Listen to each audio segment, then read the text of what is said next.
नमस्कार दोस्तों, the Roseau news पर आपका एक बार फिर से स्वागत है। आज की बड़ी खबर सीधे सुप्रीम कोर्ट से।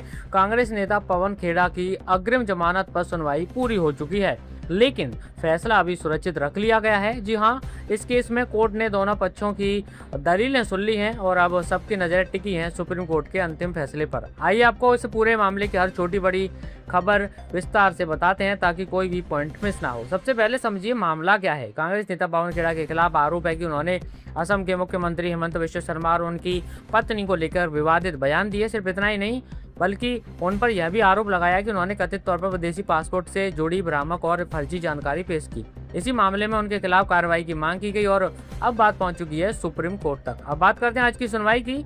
सुप्रीम कोर्ट में पवन खेड़ा की तरफ से वरिष्ठ वकील अभिषेक मनु सिंघवी ने जोरदार बहस की। उन्होंने साफ कहा, इस मामले में गिरफ्तारी की कोई जरूरत नहीं है।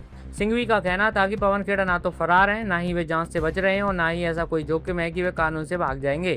उन्होंने कोर्ट से सवाल किया, अगर अंत में दोषी भी ठहराया जाता है तो क्या हर मामले में गिरफ्तारी जरूरी होती है। सिंघवी ने हाईकोर्ट के आदेश पर भी सवाल उठाए। उन्होंने कहा कि हाईकोर्ट ने धारा 339 का जिक्र किया है, जबकि यह धारा जमानती है। यह एफआईआर में शामिल नहीं है और न ही पुलिस शिकायतों में इसका जिक्र है। उनके मुताबिक यह न्यायिक विवेक का गलत इस्तेमाल है। सिंघवी ने एक और बड़ा सवाल उठाया। उन्होंने कहा कि यह मामला आखिर सार्वजनिक उपद्रव कैसे बन गया। उनका कहना था ये एक मानहानि का मामला हो सकता है, लेकिन इसे पब्लिक डिस्टर्बेंस बताना गलत है। इसमें दंगे भड़काने या सार्वजनिक नुकसान की कोई बात नहीं है। अब आते हैं दूसरी तरफ असम सरकार के पक्ष पर। असम सरकार की ओर से सॉलिसिटर जनरल तुषार मेहता ने कोर्ट में कड़ा विरोध किया। उन्होंने कहा कि मामला सिर्फ बयानबाजी का नहीं है, यह एक गंभीर साजिश भी हो सकती है। तुषार मेहता के अनुसार पवन खेड़ा ने कथित तौर पर 3 विदेशी पासपोर्ट दिखाए। जांच में पाया गया कि ये पासपोर्ट फर्जी हैं। जिन देशों के बताए गए थे पासपोर्ट, उन्होंने भी ऐसे दस्तावेज जारी करने से इनकार कर दिया। मेहता ने यह भी कहा कि यह जांच जरूरी है कि दस्तावेज कहां से आए, इसके पीछे कौन लोग हैं, क्या यह साजिश देश के अंदर रची गई या फिर बाहर। उन्होंने साफ कहा कि यह सिर्फ मानहानि नहीं बल्कि गंभीर अपराध का मामला है। और सबसे बड़ा सवाल, क्या हिरासत में पूछताछ जरूरी है। तुषार मेहता का जवाब था हाँ बिल्कुल। उनका कहना था कि बिना कस्टोडियल इंट्रोगेशन के सच्चाई सामने नहीं आ सकती। यह जानना जरूरी है कि फर्जी दस्तावेज किसने बनाए और उनका मकसद क्या था।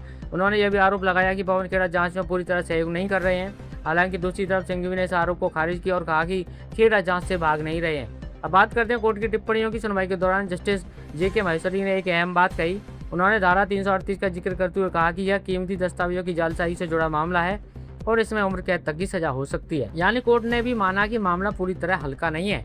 अब सबसे अहम सवाल यही है कि इसमें आगे क्या होगा। सुप्रीम कोर्ट ने फिलहाल फैसला सुरक्षित रख लिया है। इसका मतलब है कि अभी तुरंत कोई राहत नहीं मिली है, लेकिन अंतिम फैसला भी कभी भी आ सकता है। इस केस में फैसला बेहद महत्वपूर्ण होगा, क्योंकि यह तय करेगा कि राजनीतिक बयानों की सीमा क्या है और क्या ऐसे मामलों में गिरफ्तारी जरूरी है या नहीं। तो कुल मिलाकर एक तरफ पवन खेड़ा का पक्ष कह रहा है कि यह सिर्फ बयानबाजी और मानहानि का मामला है जिसमें गिरफ्तारी की जरूरत नहीं। वहीं दूसरी तरफ असम सरकार इसे गंभीर अपराध और साजिश बता रही है जिसमें कड़ी जांच जरूरी है।